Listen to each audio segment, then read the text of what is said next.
আসসালামু আলাইকুম রহমতুল্লাহ। আজকে আমরা সপ্তম শ্রেণীর পাটিগণিত অংশের অনুশীলনী 1.2 এর অষ্টম লেকচার নিয়ে হাজির হয়েছি। আজকে আমরা 22 নম্বর অঙ্ক থেকে করতে শুরু করব। 22 নম্বর অঙ্কটা হচ্ছে, এমন দুটি ক্রমিক সংখ্যা নির্ণয় করো যাদের বর্গের অন্তর একটি পূর্ণবর্গ সংখ্যা হবে। এখন আমরা ক্রমিক সংখ্যা দুইটা জানি না, তাই আমরা মনে করি একটি সংখ্যা ক বা এক্স যেটাই বলি আমরা, অপর সংখ্যা, যেহেতু ক্রমিক বলছে তাই একটি সংখ্যা থেকে এক বেশি হবে, তো ক যোগ এক। এই যে আমাদের দুইটি ক্রমিক সংখ্যা পেয়ে গেলাম।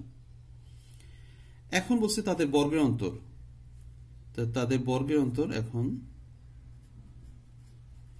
এদের বর্গের অন্তর, এখন বড় সংখ্যা হচ্ছে ক যোগ এক, এটার বর্গ, বিয়োগ হচ্ছে অপর যে সংখ্যা ছোট যেটা সেটার বর্গ। এই যে বর্গের অন্তর আমরা করলাম, এখন বর্গের অন্তর কত হয় এটা আমরা দেখি। ক যোগ এক স্কোয়ার, এটাকে যদি আমরা ভাঙি তাহলে a plus B whole square সূত্র, মানে a স্কোয়ার অর্থাৎ ক স্কোয়ার প্লাস 2ab, 2a এবং b হচ্ছে 1 প্লাস b স্কোয়ার মানে 1 স্কোয়ার, বিয়োগ হচ্ছে ক স্কোয়ার। এখন এই ক স্কোয়ার বাদ দিয়ে দিলাম, এখানে শুধু থাকলো 2ক যোগ হচ্ছে 1, এটা থাকলো। এখন আমাদের কি বলছে, এই বর্গের অন্তরটা একটি পূর্ণবর্গ সংখ্যা হবে এমন আমার দুইটা ক্রমিক সংখ্যাটা নির্ণয় করতে হবে। তাই আমরা যদি এরকম করে লিখি যে ক এর মানটা কত আমরা তো জানি না, তাই ধরে নিলাম যদি ক যদি 1 হয়, ক 1 হলে এই অন্তরটা কত আসে দেখি আমরা। অন্তরটা আমার আসে, এখানে 2ক যোগ 1 আছে, তো 2 ক এর জায়গায় বসে যাবে আমার হচ্ছে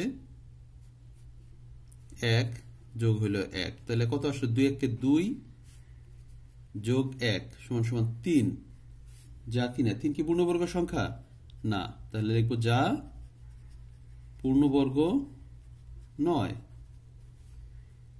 এখন আমরা 1 যেহেতু হলো না, তাহলে 2 যদি হতো তাহলে অন্তরটা কত আসলে দেখি, 2 গুণ 2 যোগ 1, তাহলে 4 যোগ 1 সমান সমান 5, এইটাও পূর্ণবর্গ নয়। ক যদি আমরা 3 ধরতাম, 3 হতো আর কি, তাহলে অন্তরটা কত আসতো, 2 গুণ 3 যোগ 1, 3 দুগুণে 6 যোগ 1 সমান সমান 7, যা পূর্ণবর্গ নয়। 7ও কিন্তু পূর্ণবর্গ নয়। এখন আমরা ক যদি 4 ধরি, তাহলে অন্তর আসবে 2 গুণ 4 যোগ হচ্ছে 1, তাহলে 4 দুগুণে 8 যোগ 1 সমান সমান 9, এইটা কিন্তু একটা পূর্ণবর্গ সংখ্যা। 3 স্কোয়ার 3 এর বর্গ নয়, হ্যাঁ, তাহলে আমরা এখানে লিখতে পারি যা পূর্ণবর্গ, যা পূর্ণবর্গ। তাহলে আমার একটি সংখ্যা, আমরা ক কি একটা সংখ্যা ধরছিলাম আমরা, তাহলে একটি সংখ্যা আমরা পেলাম, সংখ্যা পেলাম 4, এটা আমরা বলতেই পারি একটি সংখ্যা 4। অপর সংখ্যা হবে কি, 4 এর সাথে 1 যোগ সমান সমান 5, তাহলে আমার সংখ্যা দুটি নির্ণয় হয়ে গেল। আরো একটি উপায় রয়েছে এটি করার, অন্য উপায় আমরা এটাই করব, তবে অন্যটাও জেনে রাখাটা ভালো। অন্য উপায় যেমন আমরা ওই একই কথাই মনে করি দুটি ক্রমিক সংখ্যা, একটা হলো x ধরে নিলাম, আর হলো x যোগ 1, এবং একটা পূর্ণবর্গ সংখ্যা বলছে, তো পূর্ণবর্গ সংখ্যা আমরা নিয়ে নিলাম সংখ্যা 9, এটা আমরা ধরে নিলাম, মনে করে নিয়েছি।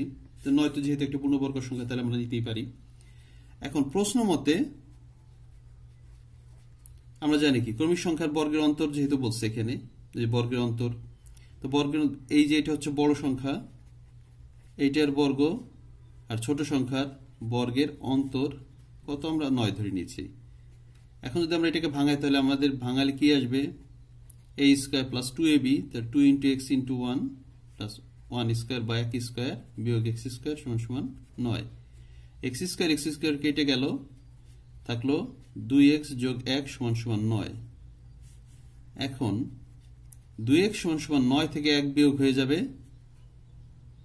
তাহলে 2x সমান সমান থাকলো 8,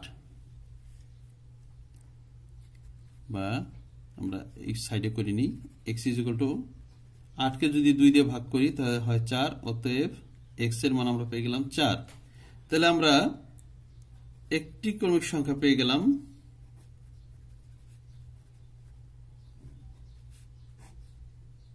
4, অপর ক্রমিক সংখ্যাটা হবে 1 বেশি, তাহলে 4 যোগ 1 সমান সমান 5। উপরোক্ত দুইটা নিয়মই করতে পারি, তবে উপরের নিয়মটা করাটাই উত্তম, আবার নিচের নিয়মটাও আমরা করতে পারি। তো যেটা যার কাছে যেরকম ভালো লাগে সেভাবে আমরা নিজেরা করে নিব। আর এই অঙ্কগুলি আসলে অনেক বেশি চর্চা করতে হয়, তাহলে এগুলি বুঝতে অনেক সুবিধা হয়। তাহলে আজ এই পর্যন্তই। ভিডিওটি ভালো লেগে থাকলে লাইক, কমেন্ট, শেয়ার করবেন এবং চ্যানেলটিকে সাবস্ক্রাইব করবেন। আল্লাহ হাফেজ।